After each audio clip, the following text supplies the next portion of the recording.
بسم اللہ الرحمن الرحیم۔ علامہ غلام احمد پرویز صاحب کی مایہ ناز تصنیف انسان نے کیا سوچا، باب پنجم، حصہ اول۔ معاشیات۔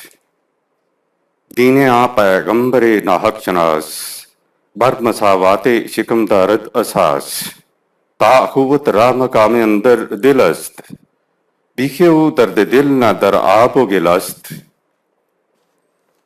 معاشیات۔ گزشتہ صفحات میں یہ حقیقت ہماری نظروں سے گزر چکی ہے کہ فکر انسانی نے مسائل زندگی کو سمجھنے اور سلجھانے کے لیے اس وقت تک کیا کچھ کیا ہے، اور اس بات میں وہ کس حد تک کامیاب ہوا ہے۔ اس ضمن میں ہم نے طبیعت، مابعد طبیعت، اخلاقیات اور سیاسیات کے گوشوں پر نگاہ ڈالی ہے، لیکن اب ہمارے سامنے ایک اور گوشہ آتا ہے جس نے عصر حاضر میں ایک نمایاں اہمیت حاصل کر لی ہے۔ یہ گوشہ ہے معاشیات کا۔ اس گوشہ کی اہمیت کا اندازہ اس سے لگائیے کہ ہمارے زمانہ کو کہا ہی معاشیات کا زمانہ، ایج آف اکنامکس جاتا ہے، اور یہ اس لیے کہ آج کی زندگی سے متعلق ہر شے کو معاشی پیمانہ سے ناپا جاتا ہے۔ یہی وہ مستقل قدر ہے جسے آج ہر جگہ تسلیم کیا جاتا ہے۔ یہی وہ دیوتا ہے جس کی ہر مقام پر پرستش ہوتی ہے۔ افراد کی عزت و تکریم کی میزان ہے تو یہی، اور اقوام کی قوت و اقتدار کا معیار ہے تو یہی۔ سائنس، فلسفہ، اخلاق، سیاست سب اس سے متاثر بلکہ اس کے تابع ہیں۔ ہنری فورڈ کے الفاظ میں جو کچھ معاشی طور پر حق ہے وہی اخلاقی طور پر بھی حق ہے، لہٰذا آج حق و باطل اور خیر و شر کو پرکھنے کی کسوٹی ہی یہی رہ گئی ہے۔ معاشیات کے لفظی معنی ہے روٹی سے متعلق مسائل۔ عیش روٹی یا گندم کو کہتے ہیں۔ عیاش کے معنی ہے روٹی بیچنے والا۔ روٹی تو انسان کے ساتھ اس وقت سے لگی ہوئی ہے جب اس نے پہلے آنکھ کھولی، لیکن سوال یہ ہے کہ روٹی اس کے لیے مسئلہ، پرابلم کب سے بن گئی؟ معاشیات اس مسئلہ کی تاریخ اور اس کے حل کی تدابیر کا نام ہے، یعنی سامان زیست کی پیداوار اور تقسیم سے متعلق شعبہ علم۔ قدیم تاریخ۔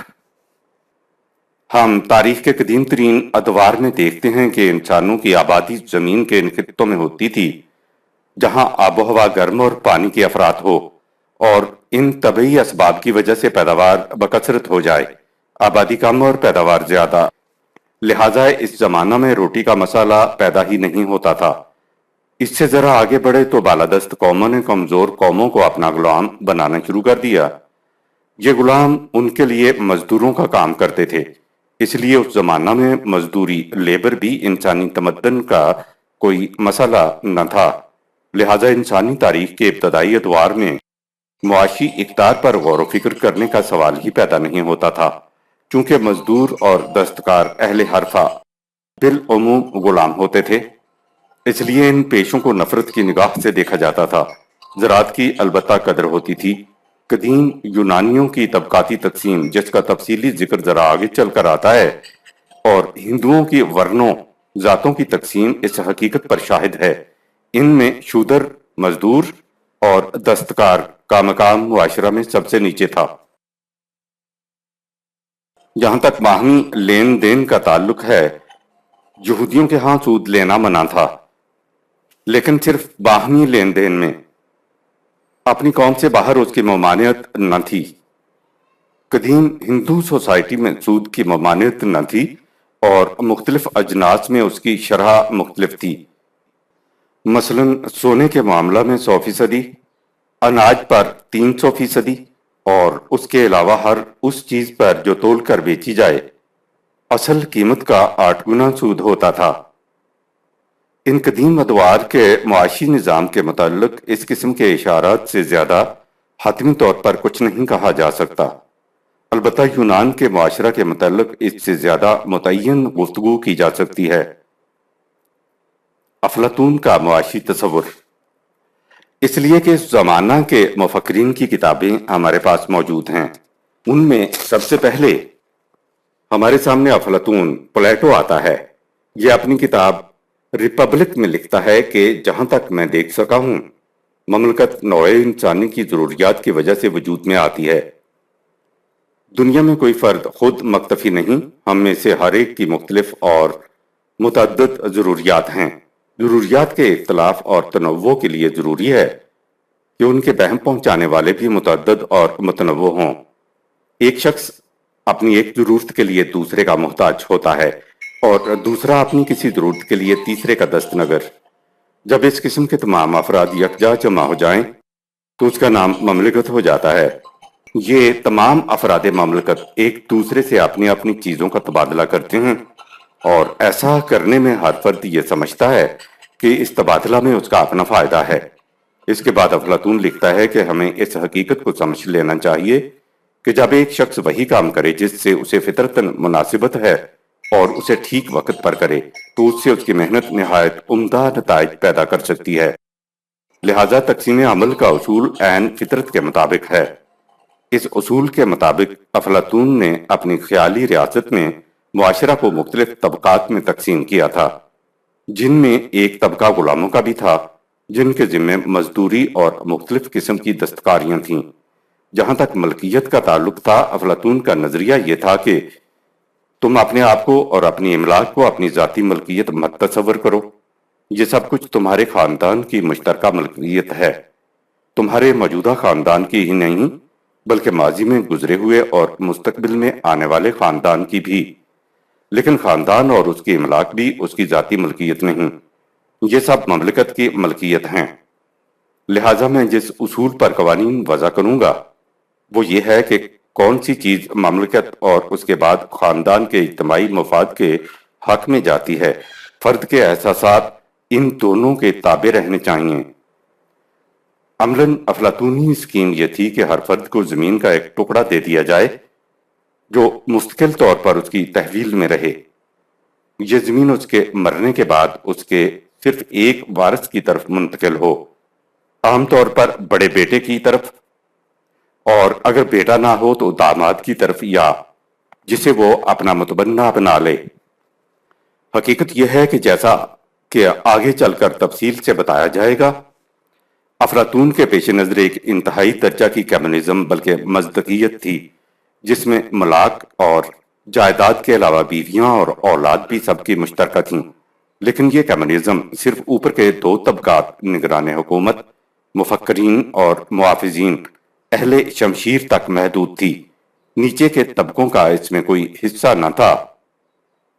افلاطون کہتا تھا کہ امارت اور غربت دونوں حالتوں میں آرٹ کا انحطاط ہوتا ہے، امیری میں اس لیے کہ کاریگر سہل انگار ہو جاتا ہے اور غریبی میں اس لیے کہ اس کے پاس ندرت کاری کے لیے سامان ہی موجود نہیں ہوتا۔ اس دلیل کی بنا پر افلاطون کا نظریہ یہ تھا کہ قوم میں نہ تو دولت کی افراط ہونی چاہیے اور نہ ہی افلاس۔ ارسطو، مملکت کا جو تصور افلاطون نے پیش کیا تھا، ارسطو بھی اس کی تائید کرتا ہے۔ وہ بھی مملکات کو فرد اور خاندان دونوں پر فائق قرار دیتا ہے۔ وہ کہتا ہے کہ مملکت کل ہے اور افراد اور خاندان اس کل کے اجزاء، اور یہ ناممکن ہے کہ کل نہ رہے اور اجزاء باقی رہ جائیں۔ C F politics. مملکت کے مقصد کے متعلق ارسطو لکھتا ہے کہ اس کا فریضہ صرف یہی نہیں کہ وہ افراد مملکت کو سامان زندگی عطا کرے، اس کا فریضہ یہ بھی ہے کہ وہ ان کی زندگی کو حسین اور خوشگوار بنائے۔ جہاں تک کمیونزم کا تعلق ہے، ارسطو افلاطون کے ساتھ پورے طور پر متفق نہیں۔ وہ عورتوں اور بچوں کے اشتراک کا تو سرے سے مخالف ہے۔ باقی رہی زمین چوز کے متعلق وہ کہتا ہے کہ اس کی 3 صورتیں ہو سکتی ہیں۔ نمبر 1، زمین کے متعین رقبے مختلف افراد کو دے دیے جائیں لیکن اس کی پیداوار کو تمام افراد کی ضروریات کے لیے ایک یکجا جمع کر لیا جائے۔ نمبر 2، زمین مشترکہ تحویل میں رہنے دی جائے اور اس پر کھیتی بھی مشترکہ ہی ہو لیکن اس کی پیداوار کو مختلف افراد میں بانٹ دیا جائے اور زمین بھی سب کی مشترکہ رہے اور اس کی پیداوار بھی مشترکہ۔ اس کے بعد وہ مشترکہ جائیداد کمیونزم کی خرابیوں کو گناتا ہے۔ اور ذاتی ملکیت کی خوبیوں کو سراہتا ہے۔ آخر الامر وہ اس نتیجہ پر پہنچتا ہے کہ مشترکہ ملکیت میں کم از کم چیزیں رکھنی چاہیے اور زیادہ سے زیادہ چیزیں افراد کی ذاتی ملکیت میں رہنی چاہیے۔ قدر ویلیو کے معاملہ میں ارسطو کا نظریہ یہ ہے کہ تمام اشیاء کا مبادلہ ایک متعین معیار کے مطابق ہونا چاہیے، اور وہ معیار ہے انسان کی ضروریات۔ جس چیز کی ضرورت طلب یعنی ڈیمانڈ زیادہ ہو اس کی قیمت بھی زیادہ ہونی چاہیے۔ اشیاء کے تبادلہ کے لیے وہ جنسی تبادلہ بارٹر سسٹم کی بجائے سکوں کرنسی کے ذریعہ تبادلہ کے زیادہ حق میں ہے، لیکن سود کو ظلم قرار دیتا ہے۔ زراعت اور مویشی پالنے کے کاموں کو وہ فطری پیشے قرار دیتا ہے اور ان کی تعریف کرتا ہے کیونکہ ان سے افراد معاشرہ کو سامان زیست حاصل ہوتا ہے۔ افلاس کے متعلق ارسطو کا نظریہ یہ تھا کہ اس سے جرائم اور بغاوت پیدا ہوتے ہیں۔ رومن تہذیب، یہ تھا مختصر الفاظ میں یونانی مفکرین کا نظریہ مملکت، زمین اور زر کے متعلق۔ یونانیوں کے بعد ہمارے سامنے رومیوں کی تہذیب آتی ہے، لیکن ان کے ہاں معاشیات پر زیادہ غور و فکر نہیں کیا گیا، غالباً اس لیے کہ ان کے ہاں دولت کی فراوانی اور غلاموں کی کثرت تھی، اور چونکہ مفکرین حاکم قوم سے متعلق ہوتے ہیں اس لیے انہیں اس کی ضرورت ہی محسوس نہیں ہوتی کہ روٹی کے مسئلہ پر غور و خوض کریں۔ سود کو ان کے ہاں بھی معیوب سمجھا جاتا تھا، چنانچہ سسرو نے کیٹو کا یہ قول نقل کیا ہے کہ سود اور قتل ایک ہی چیز ہے۔ زراعت کی ان کے ہاں بھی تعریف کی جاتی تھی۔ ملکیت تمام انفرادی ہوتی تھی، لیکن فوجی خدمت کا درجہ سب سے اونچا تھا۔ یہ ہے معاشیات کے متعلق زمانہ قدیم کے ارباب فکر کے مختلف نظریات جو ان کی تحریروں میں ادھر ادھر منتشر طور پر ملتے ہیں، اس لیے کہ اس زمانہ میں معاشیات نے ایک باقاعدہ شعبہ علم کی حیثیت اختیار ہی نہیں کی تھی۔ اس نے ایک الگ شعبہ علم کی حیثیت یورپ میں 16ویں صدی عیسوی میں اختیار کی۔ مرکنٹلزم، اس زمانے کا سب سے پہلا معاشی نظام جو ہمارے سامنے آتا ہے اسے عام طور پر مرکنٹلزم کہا جاتا ہے۔ یہ نظام 18ویں صدی کے اخیر تک رائج رہا۔ اسے بحیثیت ایک معاشی نظریہ کے سب سے پہلے اٹلی کے ایک صاحب قلم سیرا نے سن 1603 عیسوی میں پیش کیا۔ یہ وہ زمانہ تھا جب لوتھر کی اصلاح کلیسا کے بعد یورپ میں ہیومنزم کے فلسفہ کا دورہ تھا۔ اس تحریک کا مقصود یہ تھا کہ قومیت پرستی کی بنیادوں پر محکم حکومتوں کی بنیاد ڈالی جائے جن میں فرد کو زیادہ سے زیادہ آزادی حاصل ہو، اور اس کی محنت اور دولت کے معاملہ میں حکومت کم از کم دخل دے۔ مرکنٹلزم اس نظریہ سے متاثر تھی اور اس کا مقصد بھی یہ تھا کہ معاشی ترقی کے ذریعے مملکت کو زیادہ سے زیادہ طاقتور بنایا جائے، جس کا سب سے بہتر طریقہ یہ ہے کہ ممالک کے غیر کے ساتھ زیادہ سے زیادہ تجارت کی جائے تاکہ ان کی دولت اپنے ملک میں آتی جائے، اور یہ دولت اپنے ملک میں قیمتی دھاتوں، سونے، چاندی وغیرہ کی شکل میں جمع رہے۔ جیسا کہ اوپر لکھا جا چکا ہے، اس معاشی نظام پر ہیومنزم کے فلسفہ کا بڑا اثر تھا۔ یہ فلسفہ انسان کی مادی ضروریات کو بڑی اہمیت دیتا ہے۔ اس کا تصور یہ ہے کہ ذاتی مفاد، سیلف انٹرسٹ کے علاوہ اور کوئی جذبہ نہیں جو انسان کو کسی کام پر آمادہ کر دے۔ لہٰذا مفاد خواہش اور کم از کم ایثار وہ اصول ہیں جو انسانی زندگی کی رہنمائی کرتے ہیں۔ چنانچہ ہوبز اس بارے میں لکھتا ہے کہ انسان جو کچھ کرتا ہے اپنے مفاد کے لیے کرتا ہے، اور فورٹری کہتا ہے کہ انسان کا جذبہ محرکہ اس کے مفاد ہوتے ہیں، نہ کہ دلائل۔ فائدے کی امید وہ کشش ہے جس کا مقابلہ کوئی اور چیز نہیں کر سکتی۔ ہوبز تو یہاں تک بھی کہہ گیا ہے کہ انسان کو حیوانات پر شرف ہی یہ حاصل ہے کہ اس کے ہاں ذاتی ملکیت کا تصور ہے، اور یہی وہ چیز ہے جو اس کے لیے فخر و مباحات کا موجب بنتی ہے، اور جس کے لیے مختلف افراد میں باہمی مسابقت اور تکاثیر کی جدوجہد جاری رہتی ہے۔ تصریحات بالا سے آپ نے دیکھا ہوگا کہ یورپ میں جس معاشی نظام کی سب سے پہلے نمود ہوئی اس کی بنیادیں مادیت، میٹیریلزم پر تھیں۔ یہی بنیادیں آہستہ آہستہ اس عمارت میں متشکل ہوتی گئیں جسے بعد میں نظام سرمایہ پرستی کیپٹلزم کہنے لگے۔ یہ وہ نظام ہے جس میں ہر فرد کے سامنے اس کا اپنا مفاد ہوتا ہے۔ چنانچہ اس جذبہ کے ماتحت مرکنٹائلزم میں سود کی ممانعت کی گئی تھی۔ 18ویں صدی کے وسط میں مرکنٹائلزم کے خلاف شدید رد عمل شروع ہوا، جسے فرانس کے مفکرین کے گروہ نے ایک متضاد معاشی نظام کی شکل میں پیش کیا۔ اس کا نام ہے فزیوکریسی۔ فزیوکریسی جس کے معنی ہیں فطرت کی حکمرانی۔ ان کا نظریہ یہ تھا کہ انسان اگر قوانین فطرت کی اتباع کرے تو وہ اپنا بلند ترین مقام حاصل کر سکتا ہے۔ انہوں نے مرکنٹائلزم کے خلاف زراعت کو بنیادی حیثیت دی اور نیشنلزم کی جگہ انٹرنیشنلزم، بین الاقوامیت کا تصور پیش کیا۔ ان مفکرین کو ان کے زمانے میں The Economists. کہا جاتا تھا۔ اس اعتبار سے اکنامکس کو ایک باقاعدہ سائنس کی حیثیت سے پیش کرنے کا سہرا انہی کے سر ہے۔ ان کا نظریہ یہ تھا کہ انسانوں کے معاشرتی نظام، سوشل آرڈر کی تشکیل انسانوں کا کام نہیں، یہ اس خلاق فطرت کا کام ہے جس نے کائنات میں طبعی نظام پیدا کر رکھا ہے۔ ان کا عقیدہ یہ تھا کہ انسان اسی طرح قوانین فطرت کا پابند ہے جس طرح طبعی قوانین کی پابندی سے فطرت کا توازن قائم ہے۔ جو معاشرہ قوانین فطرت کے مطابق متشکل ہوگا وہی انسانیت کی فوز و فلاح کا موجب ہوگا۔ فرد کے حقوق کے یہ بھی بڑے معید تھے، لیکن اس کے ساتھ ہی یہ افراد کے باہمی تعاون پر بڑا زور دیتے تھے۔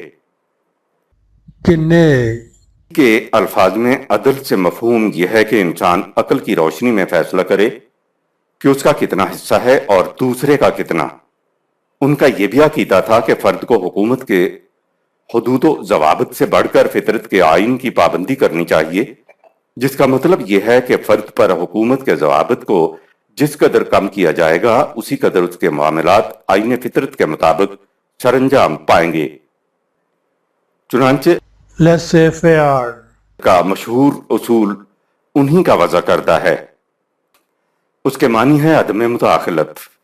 اس اصول کی روح سے حکومت کا فریضہ اتنا رہ جاتا ہے کہ وہ فرد کی جان، آزادی اور املاک کی حفاظت کرے اور اس کے بعد افراد کے معاملات میں دخل اندازی نہ کرے۔ ذاتی ملکیت کو وہ آئین فطرت کے مطابق قرار دیتے تھے اور اس کی سختی سے حمایت کرتے تھے۔ زراعت ان کے نزدیک سب سے معزز کام تھا۔ Richard Cantillon. کے الفاظ میں زمین وہ سرچشمہ ہے جس سے تمام دولت پیدا ہوتی ہے اور محنت وہ قوت ہے جو اس دولت کو زمین سے پیدا کرتی ہے۔ Essay upon the nature of commerce in general. ظاہر ہے کہ اس اصول کے ماتحت ان کے نزدیک سوسائٹی میں کاشتکار کی حیثیت سب سے بنیادی ہوگی۔ چنانچہ ان کا مشہور مقولہ ہے کہ غریب کاشتکار، غریب مملکت، غریب شہنشاہ۔ جہاں تک اس نظام کے فلسفہ کا تعلق ہے، جان لاک اس کا سب سے بڑا علم بردار ہے، اور اس کے بعد سپینوزا۔ یہ مفکر قوانین فطرت کے سب سے بڑے معید تھے، لیکن جہاں تک ان کے معاشی نظام کا تعلق ہے ان میں Enrobert Yakjogo. کو ایک خاص مقام حاصل ہے، اور وہ ان کی کتاب formation and distribution of wealth میں اس نظام کے بنیادی خط و خال کو بڑی وضاحت سے بیان کیا گیا ہے، جس کا خلاصہ ذیل میں درج کیا جاتا ہے۔ ترگاٹ کا نظریہ۔ نمبر 1، اگر زمین کی تقسیم اس طرح ہو کہ ہر شخص کے پاس صرف اتنی زمین ہو جس سے اس کی اپنی ضروریات زندگی پوری ہو سکیں اور اس سے زائد کچھ نہ بچے، تو اس سے ظاہر ہے کہ ایسے حالات میں کوئی شخص کسی دوسرے کا کوئی کام کرنے پر آمادہ نہ ہوگا، نہ ہی کسی کے پاس اپنی ضروریات سے زائد کچھ ہوگا جس سے وہ کسی دوسرے آدمی کو اجرت پر مزدور رکھ لے۔ نمبر 2، شروع ہی سے زمین کی تقسیم اس شکل میں ہونی چاہیے تھی، لیکن ایسا ہوا نہیں۔ ہوا یہ ہے کہ جس نے جتنی زمین سنبھال لی وہ اس کی ملکیت بن گئی، لیکن اگر زمین کی تقسیم مذکورہ بالا طریقہ کے مطابق ہوتی بھی تو بھی یہ صورتحالات زیادہ دیر تک قائم نہ رہ سکتی، اس لیے کہ ہر شخص کی ضروریات اس کی اپنی زمین سے حاصل نہ ہو سکتی۔ اگر وہ گیہوں بوتا تو کپڑوں سے محروم رہ جاتا، اور اگر کپاس کی کاشت کرتا تو اسے روٹی نہ ملتی۔ علاوہ بری زمین جس شکل میں چیزوں کو پیدا کرتی ہے وہ اس شکل میں انسان کی ضروریات کو پورا نہیں کر سکتی۔ انسان کپاس کو جسم کے گرد نہیں لپیٹ سکتا، اس کا کپڑا بنانا پڑتا ہے۔ اب ظاہر ہے کہ اگر یہ کاشتکار اپنی کپاس کا کپڑا بھی خود ہی بننے لگ جاتا تو اس کی زمین دھری کی دھری رہ جاتی۔ اس دقت کے تحت معاشرہ کو تقسیم عمل کا طریقہ اختیار کرنا پڑا، اور یہیں سے افراد معاشرہ مختلف گروہوں میں بٹ گئے۔ ایک کاشتکار کا گروہ، ایک صنعت و حرفت والوں کا گروہ، ایک گروہ ان کا جن کے پاس نہ زمین تھی اور نہ ہی وہ کوئی پیشہ جانتے تھے، ان کے پاس صرف اپنی جسمانی محنت تھی جسے وہ دوسروں کو دے سکتے تھے۔ یہ مزدوروں کا طبقہ تھا۔ نمبر 3، اس نظام میں ہر چند مختلف افراد کی ضروریات ایک دوسرے سے وابستہ تھیں، لیکن یہ ظاہر ہے کہ ان میں کاشتکار کی حیثیت سب سے فائق تھی۔ مثلا اگر موچی جوتا نہ بنائے تو اس سے کاشتکار کو کچھ دقت تو ضرور ہوگی، لیکن اس کا کام نہیں رکے گا۔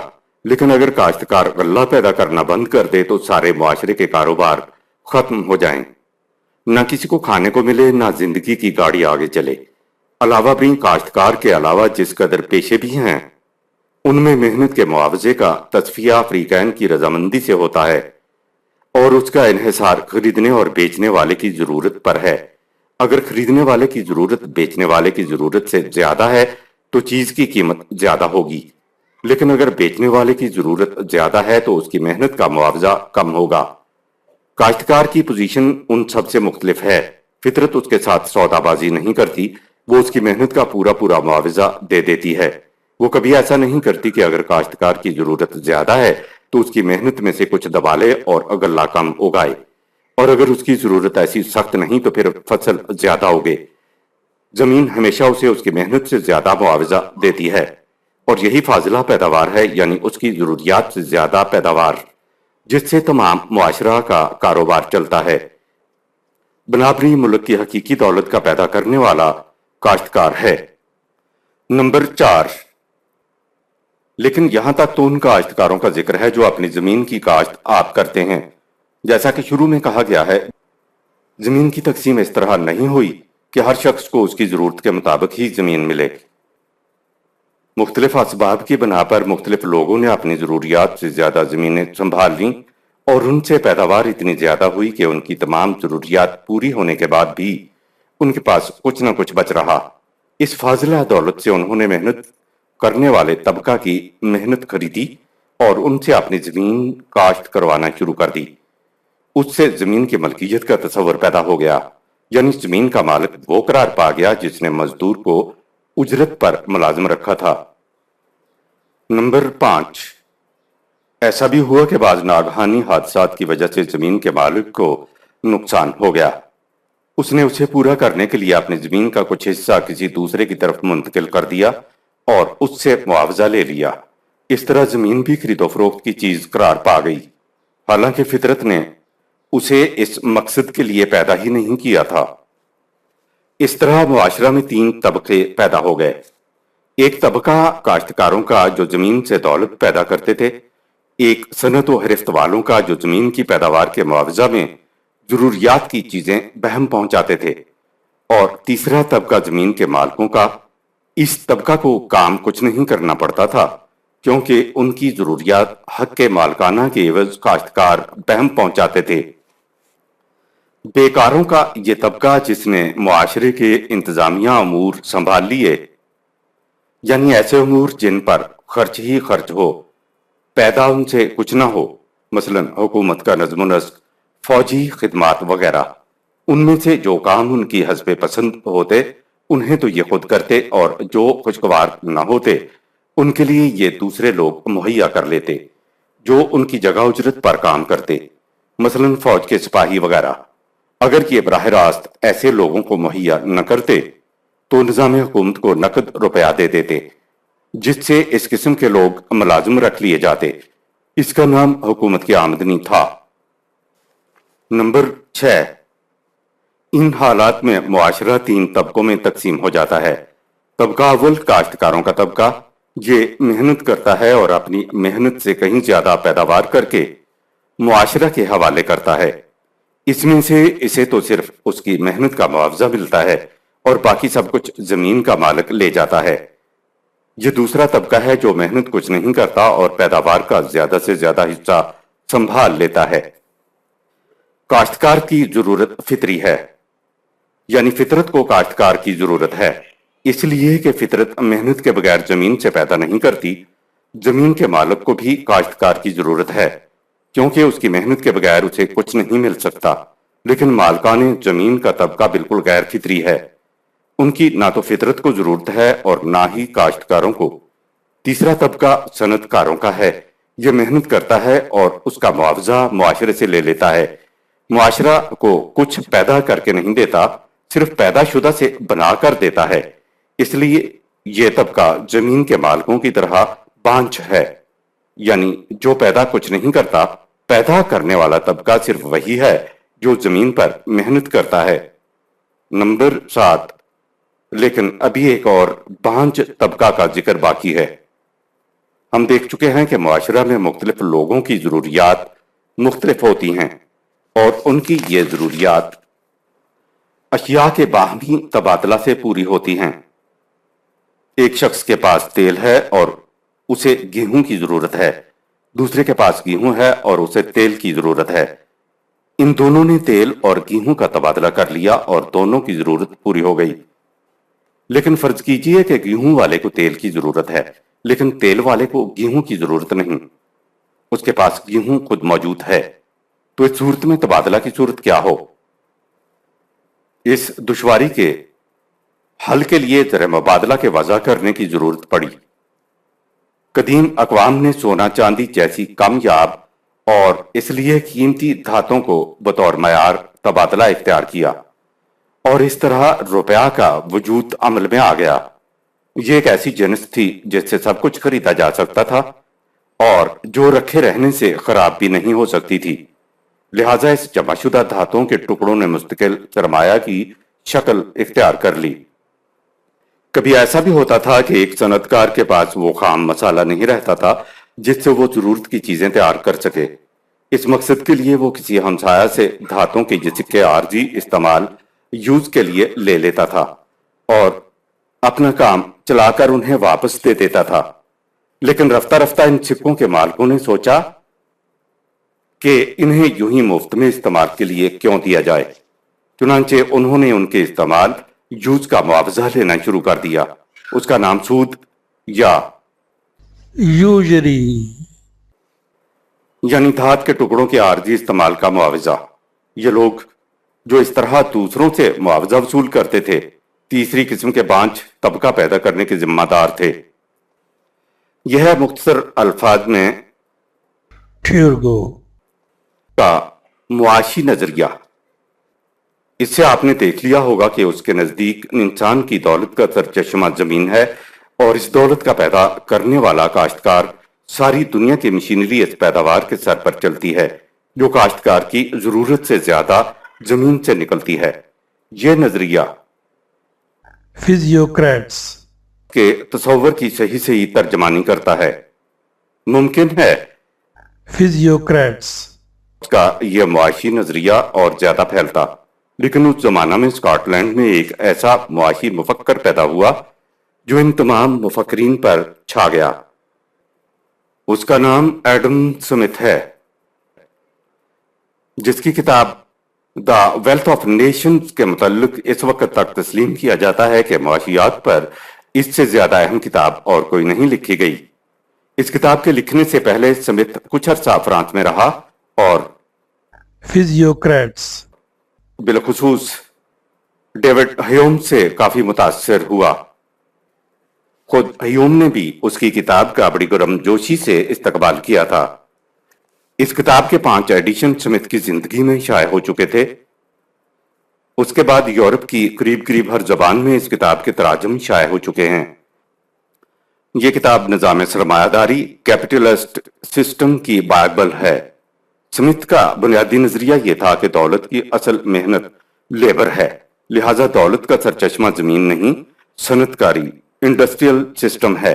یہی وہ تخم تھا جس سے مغرب کے کارخانہ داری نظام کا درخت اگا اور رفتہ رفتہ ساری دنیا پر چھا گیا۔ یہ نظریہ بنیادی طور پر فیزیوکریسی سے مختلف تھا۔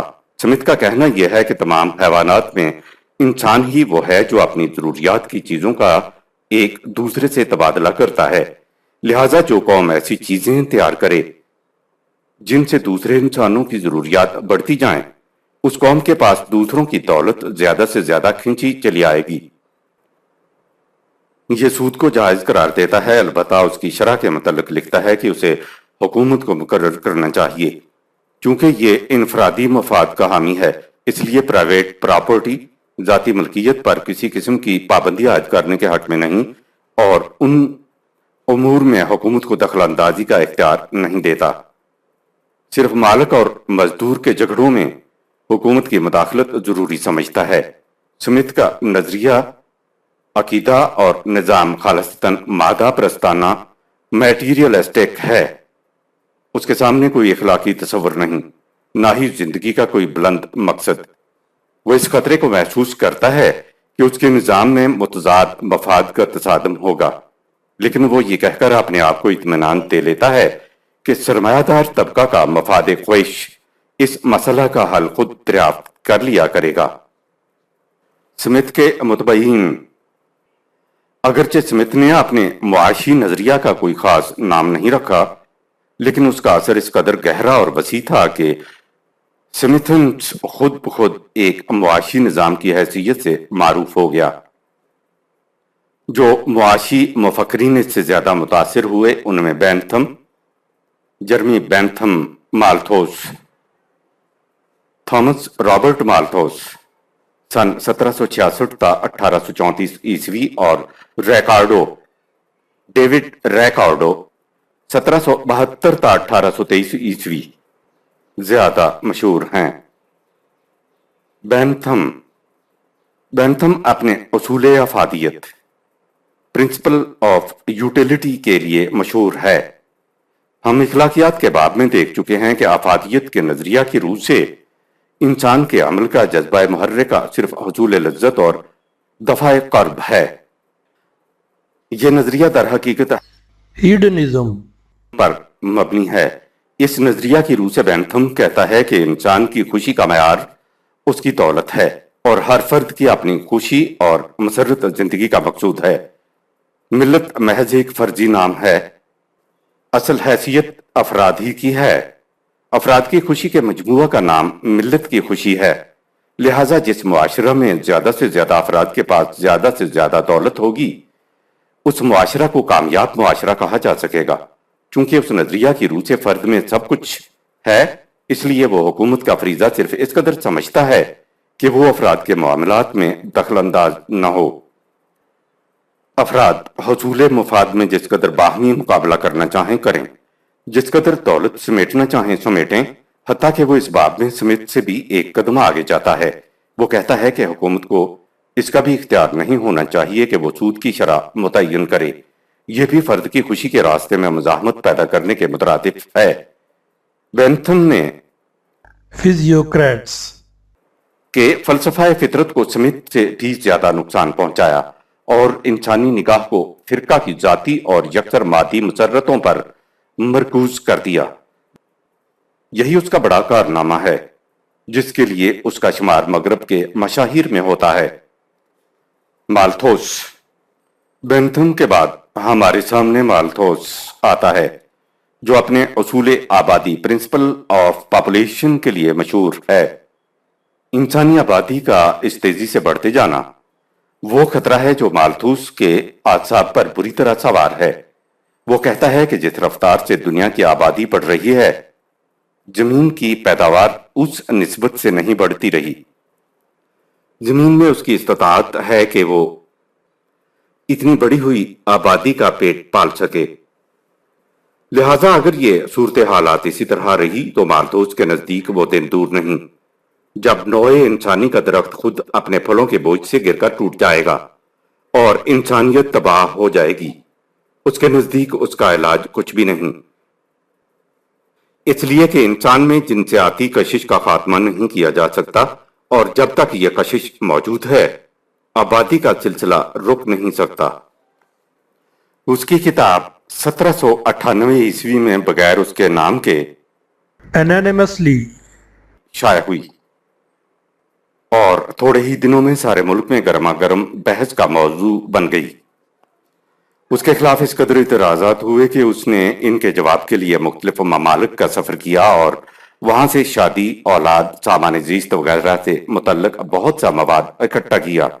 چنانچہ جب سن 1803 عیسوی میں اس کی کتاب کا دوسرا ایڈیشن شائع ہوا تو اس کا حجم پہلے ایڈیشن سے 4 گنا زیادہ تھا۔ یہ ایڈیشن در حقیقت ایک بالکل نئی تصنیف کی حیثیت رکھتا تھا اور اس دفعہ اس پر مالتھوس کا نام بھی موجود تھا۔ مالتھوس کہتا ہے کہ نوع انسانی کو اس خطرہ عظیم سے بچانے کے لیے ضروری ہے کہ آبادی پر روک تھام عائد کی جائے، اور اس کے لیے 2 قسم کے موانعات چیکس تجویز کرتا ہے۔ ایک پریونٹیو، یعنی لوگ اس خطرہ کے پیش نظر از خود بطیب خاطر جنسی تعلقات سے رک جائیں، اور دوسری پازیٹیو چیک، یعنی وہ حوادث جو قدرت کی طرف سے پیدا ہوتے رہتے ہیں، مثلا قحط، زلزلہ، سیلاب، یا وہ مصائب جو ہم اپنے اوپر آپ لے آتے ہیں، مثلا جنگ وغیرہ۔ مالتھوس کے نظریہ کے خلاف اس زمانہ میں بہت سے اعتراضات ہوتے تھے۔ ان معترضین میں ایچ سی کیرے خاص طور پر قابل ذکر ہے۔ اس نے اپنی مشہور کتاب پرنسپل آف سوشل سائنس میں اس نظریہ کے خلاف شرح و بسط سے لکھا ہے۔ اس کی سب سے بڑی دلیل یہ ہے کہ یہ چیز خالق کائنات کے نظام کے خلاف ہے کہ وہ انسان کو اتنا بلند مقام عطا کرے اور اس کے بعد اسے فطرت کے ہاتھوں اس قدر مجبور کر دے کہ وہ اسے تباہ و برباد کر دے اور یہ اس کے خلاف کچھ نہ کر سکے۔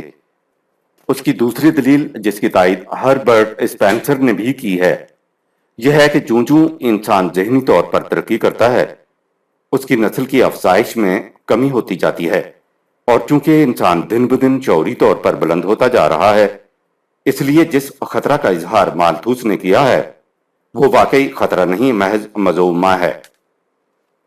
ریکارڈو۔ مالتھوس کے بعد ہمارے سامنے ڈیوڈ ریکارڈو سن 1772 تا 1823 عیسوی آتا ہے۔ یہ یہودی تھا جس کے آباء و اجداد ہالینڈ کے رہنے والے تھے۔ اسے معاشیات کا نیوٹن کہا جاتا ہے۔ اس کی کتاب the principle of political theory and taxation مغرب کے معاشی نظام میں بڑی اہمیت رکھتی ہے۔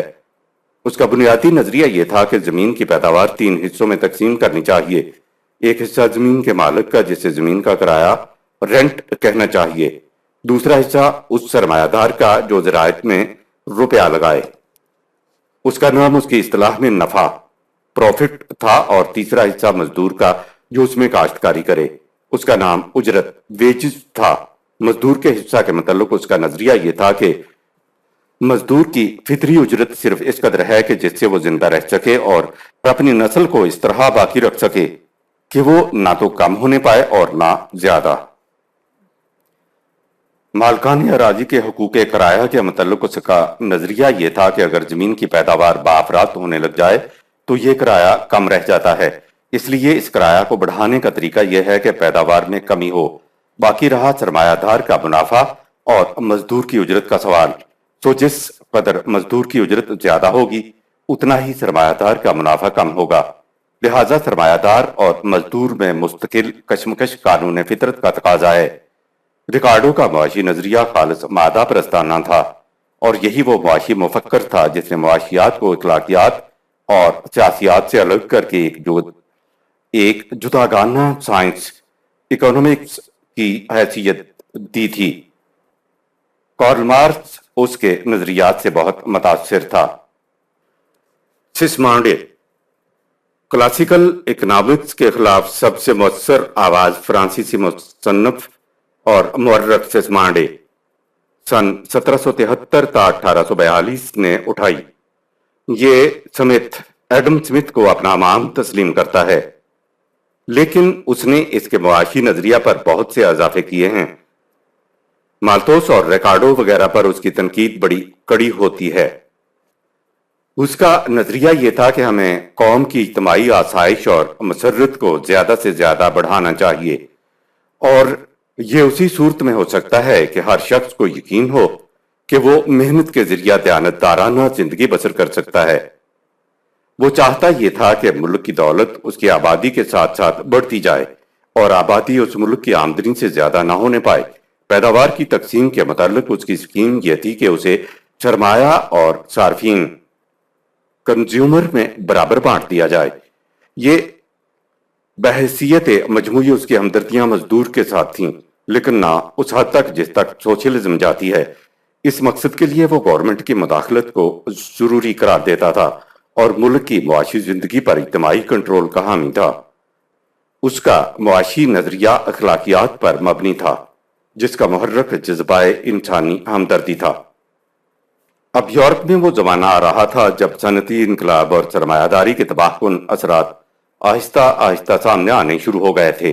لوگوں کی مفلوق الحالی دن بدن بڑھتی جا رہی تھی، مزدور اور سرمایہ دار کے تعلقات میں کشیدگی پیدا ہوتی جا رہی تھی، طبقاتی تنازعات کے امکانات زیادہ ہوتے چلے جا رہے تھے۔